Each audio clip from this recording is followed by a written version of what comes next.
Welcome back. Today is lecture 30. We are probably almost exactly at the midpoint of this course. When the lectures are taped, there'll probably be 60 to, 63 maybe lectures total. But on our calendar, this semester, fall break usually falls right literally at the midway point of the semester. So we're halfway there. And test-wise, you now have test 2 back. And any questions you have, today is probably not a good day to catch me at the end of class because I have another class in Harrelson right after this. But if you have questions on how your test was graded, I'll be glad to go over it with you tomorrow or in my office hours this afternoon. We get into some good stuff today. Not that what we haven't covered to this point has not been good. It's been good. But now it gets really good with related rates. So buckle up. And here we go into some really good applications of the first derivative.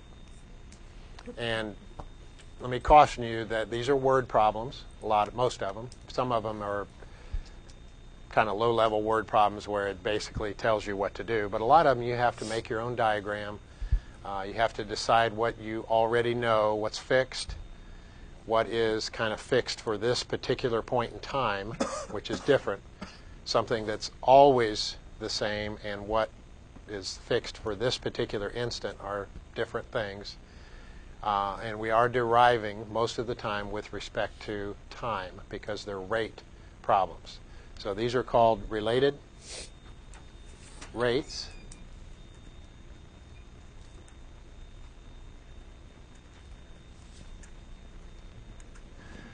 So the rates part, we're going to derive with respect to t. So if that looks like implicit differentiation to you, then clearly think of it like that.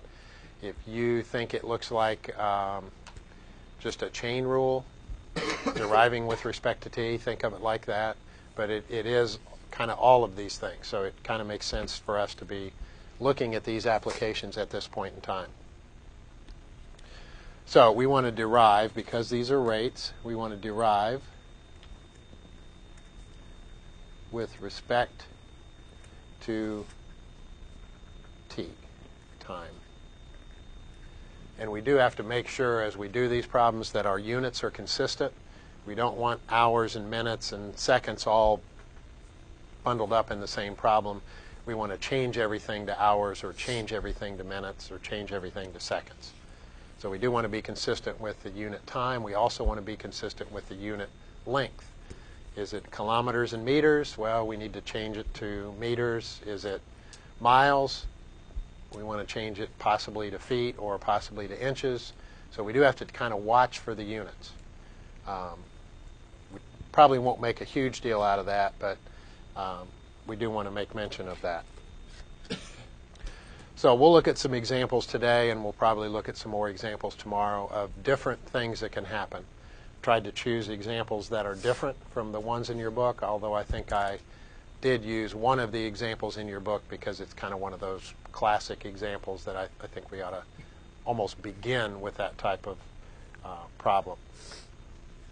Here are the strategies that are spelled out in your book. You don't necessarily need to write them down because they are in your book, but we'll try to follow these as best we can. Certainly we want to read the problem carefully. Sometimes you might want to read it twice to figure out what it is you know and what it is you're trying to find. Draw a diagram. I strongly urge you to draw a diagram because a lot of the time once you draw a diagram, the interrelationship of the numbers and letters that are on your diagram will be pretty clear. Sometimes we need similar triangles, some good old high school geometry stuff. And once you draw a diagram, you'll be able to see that, in fact, you're dealing with similar triangles. Introduce notation. Assign symbols to all quantities that are functions of time. So these are things that are changing in this problem. Give them a letter.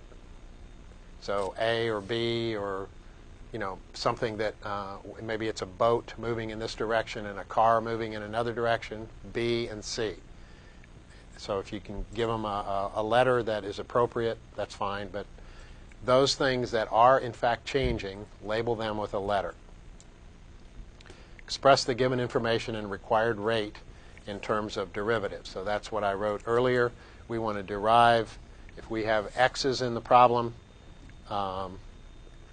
then eventually in this problem we're going to have derivative of x with respect to t. If we have r's in the problem and the radius of this sphere is changing, then eventually we want dr over dt. So whatever that thing is that's changing, it is varying, it's a variable. Part of the problem is that we include its instantaneous rate of change, and that's what these are. This is a rate, and this is a rate of change. Number 5, write an equation that relates the various quantities of the problem. If necessary, use the geometry of the situation to eliminate one of the variables by substitution. The authors have included that last statement. You can keep as many variables as you want to in a related rates problem. In max-min word problems, you want to keep one variable. But in these kind of problems, you can keep as many as you want to. Here's the decision maker. If you know its rate of change, keep it in the problem. If you want to know its rate of change, keep it in the problem. If you don't know it and you don't want to know it, you probably ought to eliminate it from the problem. So if we don't know dx over dt, we're not trying to find dx over dt, we want to get rid of x somehow in the problem. Similar triangles, Pythagorean theorem, something. 6, use the chain rule to differentiate both sides of the equation with respect to t, because they are rates, dx over dt, dr over dt. Substitute the given information into the resulting equation and solve for the unknown rate. Now I kind of, along the way, I'll make my own little category. You don't have to do this. I'll encourage you to do it because it works for me, but that doesn't necessarily mean it's going to work for you. I have a little column off to the side that I call at this instant. And so there's a particular point in time we're trying to freeze what's going on and analyze rates at that particular instant. So I have a little column off to the side at this instant, maybe at the 1 minute mark. What is x at the 1 minute mark? What is r at the 1 minute mark? And so they are changing. They're not fixed for the whole problem, but they're at that instant, they're temporarily fixed, and we're trying to figure out a rate at that point in time. So all through this process, I'll be kind of building a little column off to the side that I call at this instant. They're not constant, they're changing, but for this particular point in time, we want to kind of lock them in to a certain value. I got a lot of good examples. Let's see what we want to start with here today.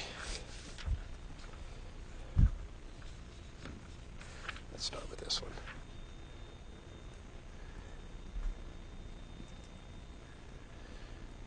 And I don't know if this is 21 in your book. I think it is a problem from your book, but it's from 25. It's from a previous edition. So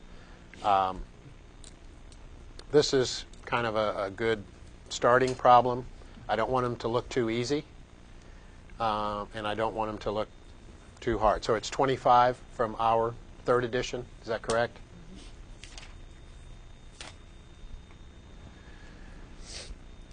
Gravel is being dumped from a conveyor belt at the rate of 30 cubic feet per minute. We do want to pay attention to the unit length, which is feet, and the unit time, which is minutes.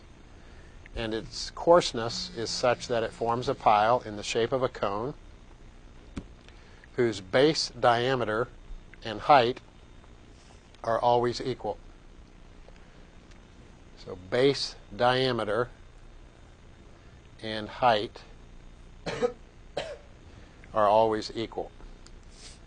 How fast is the height of the pile increasing when the pile is 10 feet high? So here's the instant in time that we're trying to freeze things. So this piece right here, my little column off to the side at this instant. when the pile is 10 feet high. So at this point in time, we want H to be 10. It's not always 10, is it? Because we're dumping sand onto this pile. So the height is changing, the base is changing, but the point in time where we want to analyze it at this instant is at this point in time when the height of the conical pile is 10 feet. Now, kind of glance through the problem. Do you see any other unit length used other than feet? So we see feet cubed. So it looks like feet is going to be our unit. And do you see any other unit time other than minutes? All right, so let's use feet and minutes. Sometimes we have to take a problem and make some changes, but this one seems like it's going to be okay.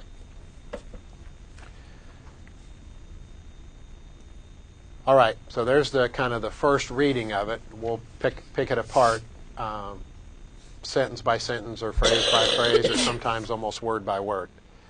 Gravel is being dumped from a conveyor belt at a rate of 30 cubic feet per minute. What rate is that in this problem? That's dV over dt. That's the rate of change of volume.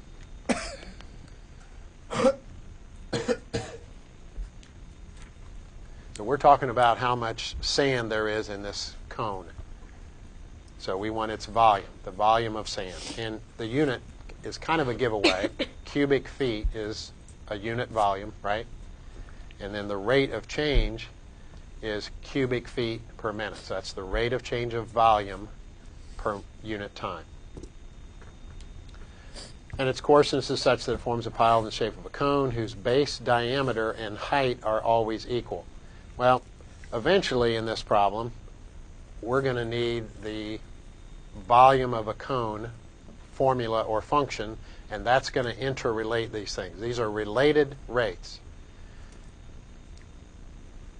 So what is the volume of a cone? I think we've used it once in here. 1/3 pi r cubed. 1/3 pi r squared h. Okay, 1/3 pi r squared h. Now somebody said 4/3 pi r cubed. What's that? Sphere. That's the volume of a sphere, which we'll use in problems on this section, so hang on to that one too. So volume of a cone. Yeah, you did. Now we have 3 letters in this volume formula. We have a V. Are we going to know or want to know dV over dt? Yeah. We know it, right? It's given to us. The rate of change of volume is 30 cubic feet per minute. So we want to keep V in the problem. The next letter that you see is R, which we could somehow convert that to D if we wanted to, right, for diameter. So if this is R, then twice R is equal to D, or what? R is equal to 1/2 D. So we could convert it to D. So when we're asking this question, we kind of ask a twofold question. Do we know or want to know dr over dt, or do we know or want to know derivative of d, diameter, with respect to t? Do we know any of those, or do we want to know any of those? D is equal to h. Okay, there we go. So the fact that I got silence might mean that it's Monday, but it also might mean that we don't know them, nor do we want to know them. We don't want to know dr over dt, nor do we know it. So we want to get rid of r if we can. If d is diameter, we don't know the rate of change of diameter either, nor do we want to know it. So that's a good indicator to get rid of d in this problem. So somehow we want to get rid of that.